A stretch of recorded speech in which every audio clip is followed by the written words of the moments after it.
Some men get played by strangers. Some men get played by business partners. By people they hired too quickly and trusted too completely. It happens. The world is full of people who are very good at appearing to be exactly what they aren't, and the only real defense against them is either extraordinary luck or the kind of slow, careful attention that most people don't have the patience for. What almost never happens, what you spend your entire life assuming will never happen to you, is watching someone try to play your own son at your own dining room table, while eating the pot roast your housekeeper spent 4 hours making. That happened to me on a Sunday in October. Her name was Vanessa, or at least, that's what she was calling herself. And the 2 words I said, quietly over a glass of 2019 Bordeaux, while she was still holding her smile in place, were not "get out." They were not, I know, they were not anything she could have prepared for. They were a name she recognized immediately, a name that told her in the space of 2 seconds that the retired, slightly out-of-touch father she'd been performing for over 4 months was not what she had assumed him to be. But I'm getting ahead of myself. I always do when this part of the story gets going. Welcome to Sweet Family Revenge. Grab something to drink, get comfortable, and remember, the people in these stories had every chance to behave themselves. They just chose wrong. Drop a comment below and subscribe if you haven't already. You're going to want to be here for all 3 parts of this one. My name is Daniel Whitmore, 61 years old. Charleston, South Carolina, the Wagner Terrace neighborhood specifically, on a block of Rutledge Avenue where the oak trees are older than most of the houses, and the neighbors still wave from their porches like it's a reasonable thing to do. Corrine and I bought this house in 1998, raised our son Connor here. Buried Corrine from this address 4 years ago when the ovarian cancer finally won the argument she'd been having with it for 14 months. I built Whitmore Risk Solutions from a 1-room office above a dry cleaner on King Street into a firm that consults for 9 insurance companies and 4 regional banks on fraud detection and financial crime prevention. 31 years. I retired from day-to-day operations 2 years ago, mostly. I know how con artists work the way a cardiologist knows how hearts fail. Not because I studied it from a safe distance, but because I've spent 3 decades watching the mechanism operate from the inside. I know the patterns, the timing, the particular way a practiced liar holds eye contact, just long enough to feel genuine, not long enough to feel like a test. I noticed something was off about Vanessa the second time I met her. Not something I could name immediately. Just a frequency, a slight wrongness in the signal. The way a smoke detector will sometimes click once in a quiet house for no reason you can identify, and you look up and think, I should check the battery. I checked the battery. What I found is the reason we're all here today. My son Connor is 33 years old, software engineer, a genuinely good man, the rare kind that has nothing to do with naivete and everything to do with being raised by a woman like Corinne, who believed that kindness was a decision you made before the world gave you a reason to make it. He started dating Vanessa Alcott, or the woman calling herself Vanessa Alcott, in June. 31 years old, she said. Graphic designer, she said. Originally from Savannah, she said. Warm, funny, attentive in the way that people are attentive when they've studied how to seem attentive rather than actually feeling it. My head of security at Whitmore Risk Solutions is a man named Marcus Webb, 64 years old. Former FBI Financial Crimes Unit, gravel voice, zero patience for anything that wastes his time, and the specific energy of a man who has seen every version of every scheme that human creativity and human greed have ever produced together. He's been running quiet background checks on significant people in my children's lives for 9 years. Not invasive, just thorough. The kind of thorough that costs enough that you only do it when the signal is worth the investment. Marcus called me on a Thursday morning in September. Not a text, a call. Daniel. His voice had that particular weight to it, the weight of a man who has found what he was looking for and isn't happy about it. The background check on the Alcott woman. Tell me. Her name isn't Vanessa Alcott. Legal name is Sandra Reeves. Born 1992, Phoenix, Arizona. 3 aliases on record. Vanessa Alcott is the most recent, established 14 months ago in Nevada. Active warrant out of Maricopa County for wire fraud. 2 prior incidents. Denver, then Portland, where she entered relationships with men from financially stable families, became engaged, requested large transfers, described as wedding or relocation expenses, and disappeared within 48 hours of receiving the money. The kitchen was very quiet. Connor, I said. Has no idea, Marcus said. I checked his accounts. She hasn't moved yet, but based on the prior timeline, Denver was 6 months in, Portland was 5. She's close, probably 10 days, maybe 2 weeks. I didn't know yet that close meant exactly 10 days. Send me everything, I said. Already sent. A pause. The specific Marcus Webb pause that means he's about to say something he's been deciding how to word. Daniel. The Denver incident. The man she targeted. He was 58 years old, lost his wife 2 years before she found him. I closed my eyes for a moment. She researched Connor, I said. She researches all of them, Marcus said. Thoroughly. I sat with that for a long time after I hung up. Then I made a plan. The Sunday lunch was her idea. That alone should have told Connor something. Though I understood why it didn't. When you're 33 and in love and you've been lonely since your mother died, and here is this warm, attentive woman who seems to genuinely find you remarkable, and she suggests a Sunday lunch with your father to discuss the future. That feels like momentum. It feels like the story moving in the right direction. It was momentum, all right, just not the direction she intended. She arrived at the house on Rutledge Avenue at 12:30 p.m. on Sunday, October 15th, wearing a cream dress and carrying a bottle of wine she'd clearly chosen to signal taste rather than because she particularly liked it. Connor was beside her with the expression of a man who is nervous about a situation he believes he can control. He could not control this situation, but that was all right. I could. Mr. Whitmore. She extended her hand. Warm smile. Direct eye contact held exactly long enough to feel genuine. I've heard so much about you. All of it accurate, I'm sure, I said, and shook her hand. Her grip was firm. Of course it was. She'd practiced that too. We sat down to lunch in the dining room. Ellen, my housekeeper of 16 years, a woman from North Charleston who makes pot roast the way Corinne taught her, and has opinions about everything that she shares freely and without apology, had set the table properly and made herself scarce, which was exactly what I'd asked her to do. Connor sat across from me. Vanessa, Sandra, sat to his right, which put her at the corner of the table and gave her sightlines to both of us simultaneously. She'd chosen her seat. I noticed that. The first 40 minutes were exactly what you'd expect from a woman who had done this before. She asked questions about my career with the fluency of someone who had researched the answers in advance. She described design projects with prepared confidence. She touched Connor's arm at intervals that were calibrated rather than spontaneous. Often enough to signal we're a unit, not so often that it tipped into performance. It was a very good performance. I've seen better. But not many. Connor was quieter than usual. He has Corinne's eyes and, when something is bothering him, Corinne's specific stillness. The stillness of someone processing something they haven't yet decided how to name. I'd been watching him all morning and thinking, he knows something is wrong. He just doesn't have the words for it yet. Halfway through the main course, Vanessa set down her fork, folded her hands on the table and said, I actually wanted to talk to you about something, Daniel. I hope that's okay. Of course, I said. Connor and I have been doing a lot of thinking about the future. A warm glance in his direction, intimate, shared. We want to do this right. A real wedding, something that honors, a carefully placed pause, the kind of family you've built, the kind of legacy Corinne left. Using Corinne's name, she'd researched that too. That means a lot, I said. We've been looking at venues. There's a property outside Savannah we both love. The catering, the guest list, the whole production, done the way it deserves to be done. She smiled. Not the warm smile. The other one. The one underneath. We're looking at approximately $2 million. The dining room was quiet except for the ceiling fan and, distantly, Ellen doing something in the kitchen. $2 million.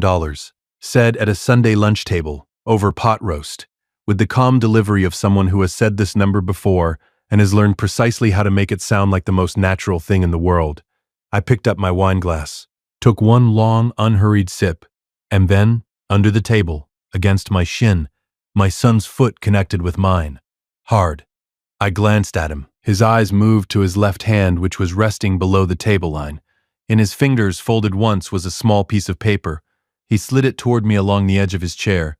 I took it without changing my expression, reached into my pocket as though checking my phone, unfolded the paper under the table. 4 words, in Connor's handwriting, small and tight, the handwriting of a man concentrating very hard on keeping his face neutral. Dad, she's a con artist. Help. I didn't let a single thing reach my face, not relief, though I felt it. Not satisfaction, though I felt that too. Not the particular warmth of understanding that your son, raised by a remarkable woman, had trusted his instincts at exactly the right moment and reached for exactly the right person. All of that could wait. I refolded the note, put it back in my pocket, picked up my wine glass, looked at the woman across the table who was reading my silence as consideration, as a man calculating whether 2 million was a negotiable opening number. That is a significant figure, I said pleasantly. It is, she agreed. But some things are worth doing properly. Absolutely, I said. I set down the glass. Tell me, I said in exactly the same pleasant tone, how is Derek doing these days? The smile didn't break immediately. That's the thing about professionals. They don't shatter on the first hit. The training holds for a moment. The smile held for approximately 1 full second after I said that name, long enough that someone not watching carefully would have missed the change entirely. I was watching carefully. I have been watching carefully for 31 years. 1 second.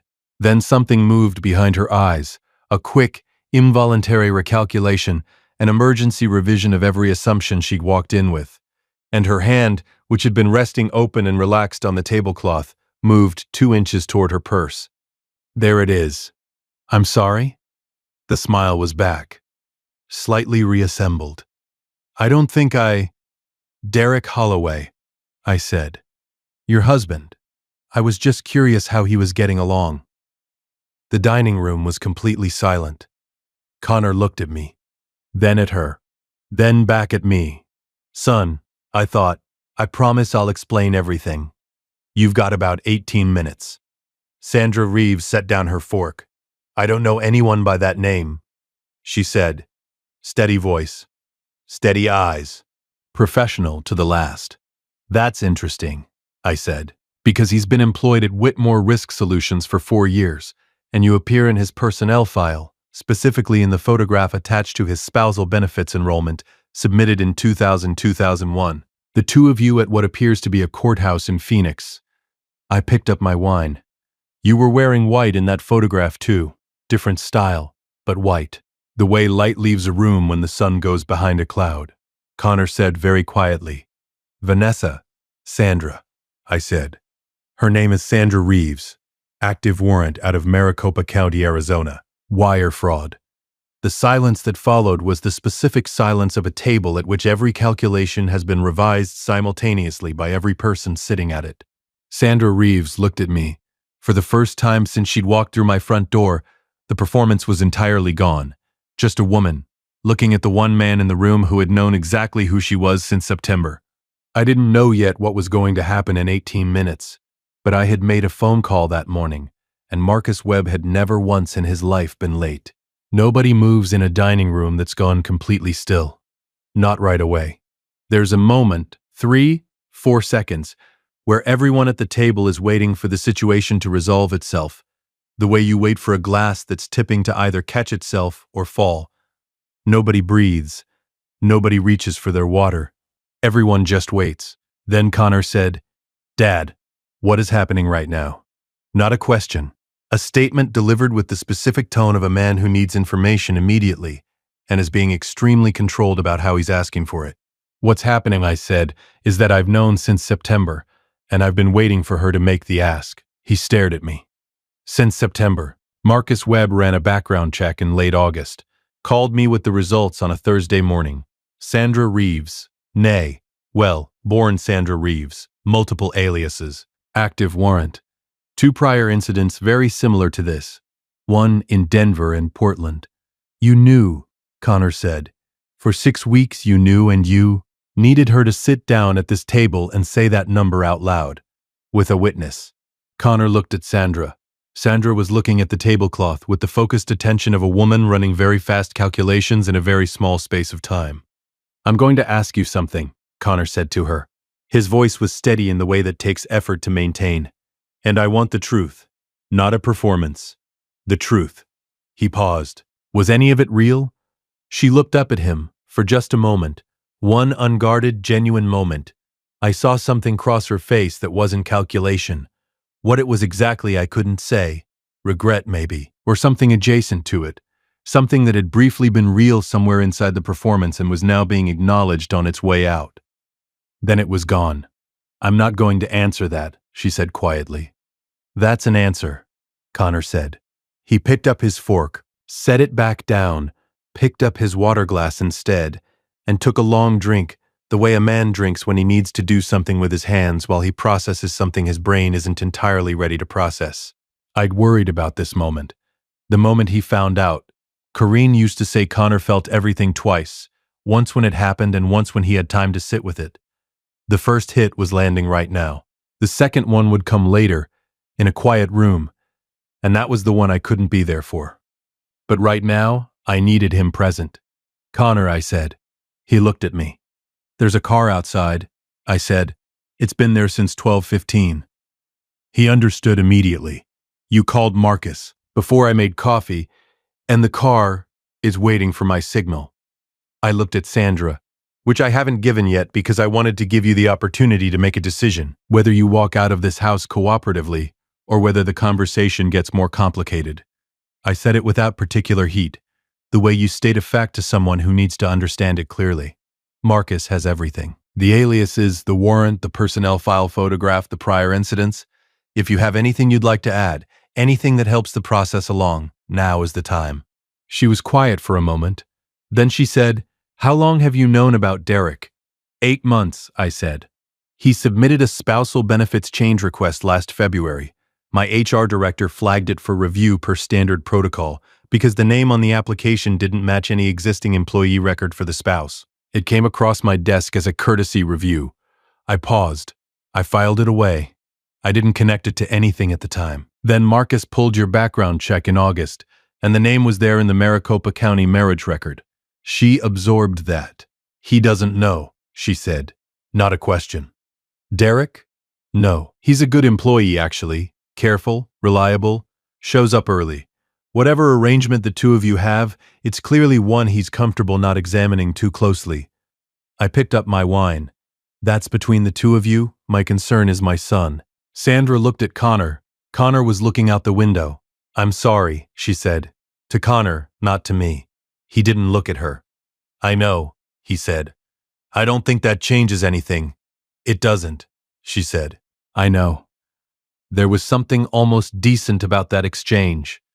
Two people acknowledging something true without pretending it was more than it was. Then the moment passed, and we were back to the dining room on Rutledge Avenue with a $2 million ask sitting on the table and a warrant from Maricopa County waiting outside in a gray sedan. I'd like to tell you that I was entirely calm through all of this. Mostly I was. 31 years in fraud detection will do that. Will teach you to stay flat while things that should unsettle you play out. To keep the professional brain engaged when the personal brain wants to take over. I'd been calm through the September phone call with Marcus. Calm through 6 weeks of watching Connor bring her to dinners and day trips and the Halloween party at the Gibbs Museum, where she'd worn a costume and laughed at everything and been perfectly precisely what she needed to be. But when Connor had looked at her and asked was any of it real, and when I'd watched his hands on the table steady and controlled, the hands of a man absorbing a hit and choosing not to show it, something in my chest had done something that wasn't calm at all.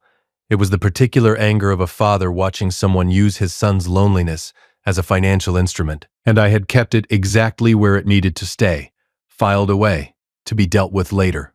I pushed back my chair. Excuse me for just a moment, I said. I walked to the front window of the house, looked out at Rutledge Avenue. Marcus's gray Tahoe was parked across the street, engine off, exactly where I'd told him to be. I took out my phone, sent one text, front door. Then I went back to the dining room and sat down. The person I've just invited inside, I said, is Marcus Webb. You may remember that name from the Maricopa County filing. Sandra went very still. He's going to come in and we're going to have a brief conversation, I said. And then, this part is going to be finished. Dad. Connor turned to me. What exactly does finished mean? It means the warrant gets processed through the appropriate channels, I said. It means her victims in Denver and Portland get a call from Marcus that they've been waiting a long time to receive. And it means, I paused, that you get to finish your pot roast in peace. Connor looked at the pot roast, looked at Sandra, looked back at the pot roast. Ellen's going to be upset if it goes to waste, I said. Something happened on his face. Not quite a laugh. The shadow of one, the place where a laugh would have been under different circumstances. There's my boy. The front door opened. Marcus Webb came in the way Marcus Webb always comes into rooms, without announcing himself, without looking like he's arriving, just suddenly present in a way that fills the available space. 64 years old, built like a man who spent 20 years doing things the FBI doesn't write about in press releases, with a face that has long since stopped doing anything it doesn't mean. He came into the dining room, set a folder on the table, looked at Sandra Reeves. Ms. Reeves, he said, I'm Marcus Webb. You may have seen my name on some of the Maricopa County correspondence. Sandra didn't say anything. I'm going to explain what's going to happen now, Marcus said, with the patient tone of a man who has explained things to people in difficult situations so many times that he's developed a specific register for it. Calm, clear, without threat, because threat is unnecessary when the facts are sufficient. He sat down and he began to explain. If you've been with us for a while and you want stories like this to keep coming, hit that like button and subscribe if you haven't already. Honestly, 97% of people never do, and it's what keeps this channel going. So thank you, genuinely. And drop a comment. Tell me where you're watching from right now. City, state, country. Someone is watching this in a place I've never been, and I want to know where. Marcus talked for 11 minutes. He laid out the Maricopa County warrant, the 2 prior incidents, the personnel file photograph, the financial records connecting the Denver and Portland withdrawals to accounts traced back to Sandra's real name, and the cooperation agreement he'd spent the previous 3 weeks negotiating with a detective in Phoenix who had been working the file for 2 years without the physical evidence to close it. Sandra listened without interrupting, without expression, with the stillness of a professional who has arrived at a point of no return and is processing it accordingly. When Marcus finished, she asked one question. The Denver man, she said, is he okay? Marcus looked at her for a moment. He's fine. Rebuilt his accounts. Moved to Colorado Springs.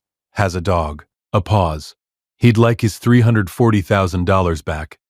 I know, she said quietly. The Portland situation is more complicated, Marcus said. But that's between you and the DA's office, not for this table. She nodded. Connor had eaten half his pot roast during Marcus's 11 minutes. I noticed that, not with pride exactly, more with the specific relief of a father watching his son choose to eat lunch instead of completely falling apart, which at 33 years old, when the person you thought you were going to marry turns out to have an active warrant from Arizona, is honestly a reasonable choice. Corrine would have been proud of him. She would have been furious with me for not telling him sooner, but proud of him.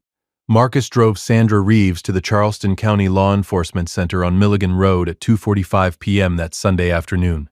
She went without drama, without scenes, with the resigned professionalism of someone who had known this destination was always at the end of one of these roads and had simply been running a calculation about how long the road was going to be. It had been 4 months and 13 days, not her longest, not her shortest.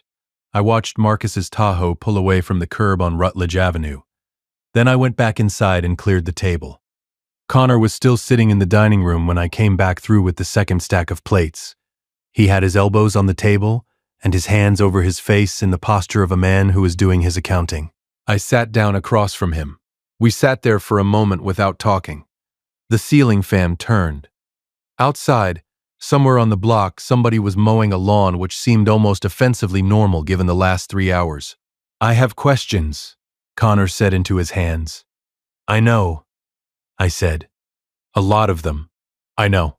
He lowered his hands, looked at me. He had Corinne's eyes red at the corners now in a way that he was visibly refusing to acknowledge. You should have told me. Yes, I said. And no, that's not an answer. If I'd told you in September, what would you have done? He opened his mouth, closed it. You would have confronted her, I said. Which is the right instinct, and the wrong move. She would have disappeared. No resolution for Denver, no resolution for Portland. The warrant stays open. She resurfaces somewhere else in 8 months with a different name and does it to someone else's son.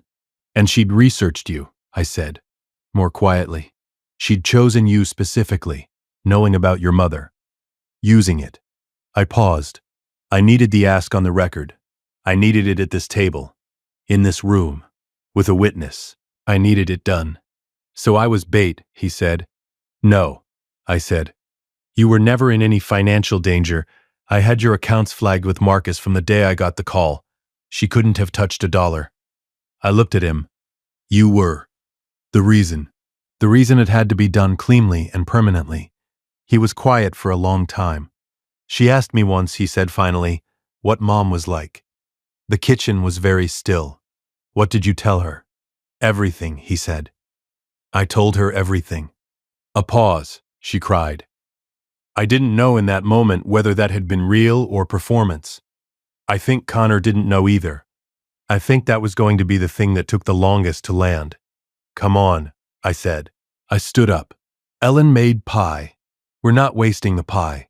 He looked at me for a moment, then slowly he pushed back from the table and stood up. There's pie, he said. There's always pie, I said. That's the whole point of having Ellen. We went to the kitchen. Some stories end at the arrest. The handcuffs click, the car drives away, the dining room gets cleared, and the story files itself under finished in the back of the mind. Justice served. Chapter closed. Move along. This story didn't end at the arrest. It started there, Wednesday morning, 3 days after the Sunday lunch. I was making coffee at 6:45 a.m. when Connor came downstairs, in the specific way of a man who has not been sleeping well and has run out of patience with himself about it. He was in the same sweatshirt he'd been wearing for 2 days. Connor, who irons his jeans, who was wearing the same sweatshirt for 2 days, and he sat down at the kitchen table and looked at me with his mother's eyes and said, I want to know everything, from the beginning, all of it. I poured him a coffee, set it in front of him, sat down, and told him. Not just September's phone call. Everything before it. The flag Marcus had raised in February about Derek Holloway's spousal benefits change, the moment in August when the names had connected the 2 weeks of financial surveillance on Connor's accounts, the research Marcus had done on the Denver and Portland incidents, the profile of Sandra Reeves that was built from court filings and banking records, and 2 interviews with a Phoenix detective named Gail Hartley, who had been working the case for 2 years without enough to close it. Connor listened without interrupting. He was very still in the way he gets when something is important. Corinne's stillness, hands around his mug, eyes on the table, processing. When I finished, he asked one question. The man in Denver. What was his name? Robert Callahan, I said. 58 years old. Lost his wife in 2019. Sandra found him 8 months later. He transferred $340,000 over 6 weeks. She was gone on the 43rd day. Connor looked at his coffee. She asked me once what Mom was like, he said. He'd said this on Sunday, too, sitting at the table after Marcus had driven away. He was saying it again because he was still working out what it meant. I talked about her for an hour. Sandra sat there and listened and asked questions and he stopped. Robert Callahan probably did the same thing. Probably, I said. That's the thing she uses, he said quietly. It wasn't a question. It was a man arriving at a conclusion he'd been working toward for 3 days. The grief, the talking about someone you've lost. She learns everything and then she becomes the person who listens, the person who wants to know. And you think it's because she cares. Yes, I said, because it's the thing you most want. He said, someone to ask, someone who wants to know. I didn't say anything. I let that sit where it needed to sit. He was going to be okay, not immediately, but he was going to be okay. He was his mother's son. Detective Gail Hartley from the Maricopa County Sheriff's Office called me on Thursday morning. She sounded like a woman who had been doing this job long enough to have developed a specific phone voice. Efficient, precise, not unkind. Mr. Whitmore, I understand your firm's investigator made contact with Sandra Reeves on Sunday. He did. She's currently with Charleston County. Should take about 3 weeks given the volume on the Phoenix docket. A pause. I wanted to thank you personally. The physical evidence your investigator compiled, the personnel file photograph, the accounts documentation, that's what we've been missing for 2 years. Happy to assist, I said. Mr. Callahan in Denver is going to be very relieved, she said. He's been calling this office every 6 weeks for 18 months.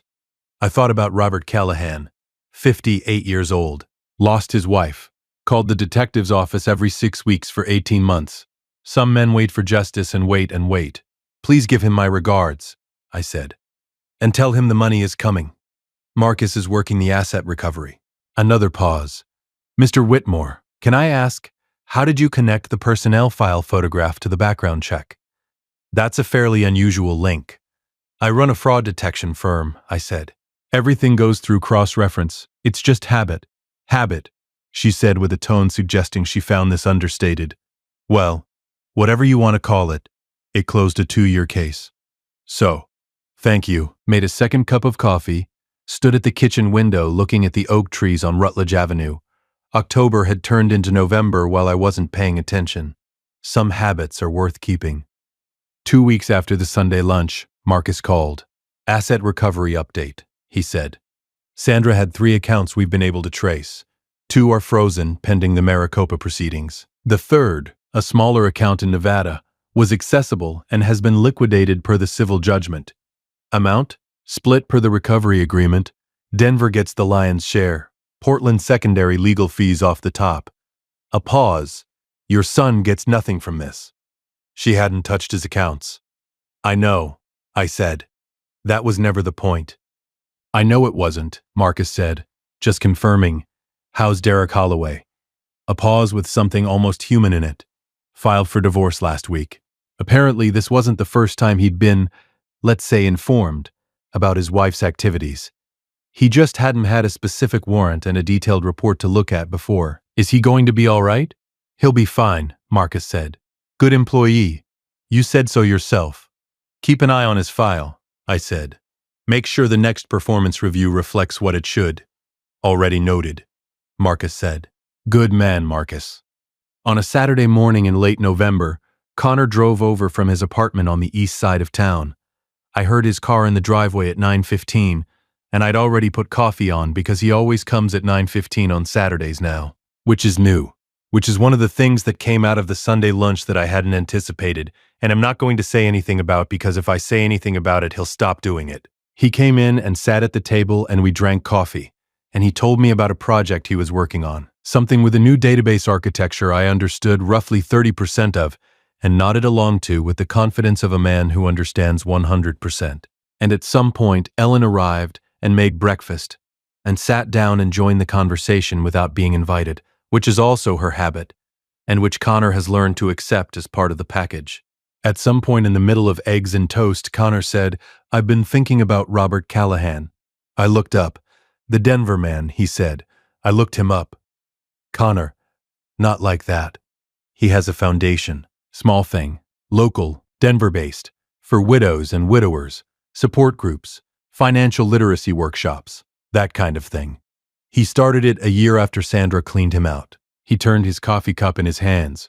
He took the worst thing that happened to him and built something out of it. I looked at my son. I was thinking, Connor said, about making a donation. In Mom's name. The kitchen was quiet except for Ellen, who was doing something at the counter with her back to us and pretending very hard not to be listening. I think, I said, that's a very good idea. I was also thinking, he hesitated. I've been talking to someone, a therapist, just to process things. Also a very good idea, I said. He nodded, looked at his eggs. She asked me, the therapist, what I learned from all of it. From Sunday and everything after. What did you tell her? He was quiet for a moment. I told her I learned that grief can be a door that lets the wrong people in, he said, if you leave it open too long, without knowing why. And, he said, that the right people, the ones who actually knew her, who actually loved her, those people have been here the whole time. He paused. I just wasn't always letting them in. There it is, I thought. There's the thing his mother would have wanted most for him to find. I didn't say that. Some things are better left in the space between people than dragged out into sentences. I just nodded once, and we ate breakfast. On a Tuesday in December, I came downstairs to make coffee and stood at the kitchen window watching the December cold settle over the oak trees on Rutledge Avenue. The trees were bare now. The neighborhood was quiet. On the counter was a small card, cream-colored, plain. Connor had left it on Saturday. I picked it up, his handwriting on the inside. For the Callahan Foundation, in memory of Corinne Whitmore, who asked questions because she actually wanted to know the answers. Below it, the amount of the donation. I stood there for a moment with that card in my hand. Corinne would have found this whole story infuriating, I thought. She hated cons. She hated the particular cruelty of someone studying a person's grief and turning it into a tool. She would have been sitting in that dining room on a Sunday in October, and she would have clocked Sandra Reeves in the first 5 minutes, and she would not have waited 6 weeks. She would have said something terrible and accurate and very, very funny, and Sandra would have been out the door before the pot roast was cold. And Connor and I would have spent the whole meal telling her she should have been more diplomatic, and she would have been completely right, and we all would have known it. I set the card back on the counter, made my coffee, stood at the window and looked at the bare oak trees. Got her, Corinne, I said, to the kitchen, to the house, to the particular quality of December morning light that has always felt more like her than any other time of year. Your boy's all right. He's going to be all right. The coffee finished brewing. I poured a cup, and for the first time in 4 months the house on Rutledge Avenue felt exactly the way it was supposed to feel, like somewhere the right people lived. Like home.